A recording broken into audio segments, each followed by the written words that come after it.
सदियों से हमारे किसान केवल उपजाऊ योग्य भूमि पर अग्रणी रहे हैं और हमेशा बेकार बंजर तरह की भूमियों को नकारते रहे हैं।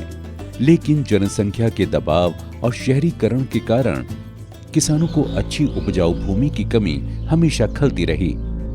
नतीजतन हमारे किसानों को उन उपजाऊ या ऊसर भूमियों पर खेती करने के लिए बाध्य होना पड़ रहा है।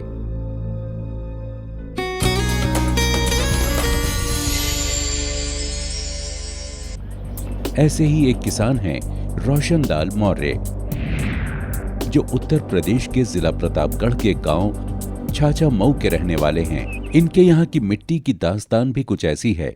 मौर्य जी काफी समय से अपनी जमीनों पर कोई फसल नहीं ले पा रहे थे। इनके यहाँ की भूमि ऊसर है। यहाँ की मिट्टी में नमक की मात्रा ज्यादा होने से खेतों में ज्यादा देर तक नमी नहीं बनी रहती है।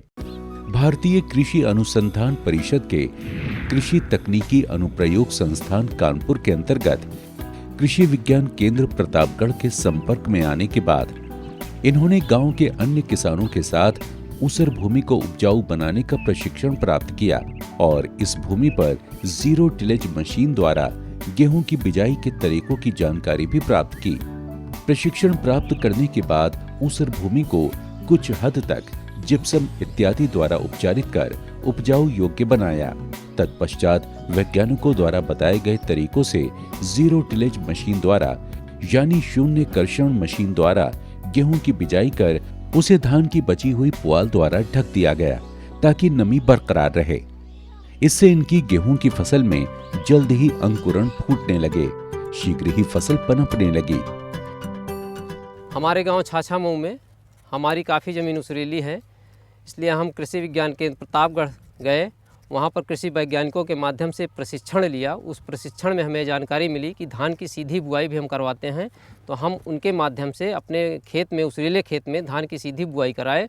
उससे हमें अच्छा लाभ मिला। पहले की अपेक्षा लगभग दुगुना धान का उत्पादन हुआ और लागत में भी कमी आई।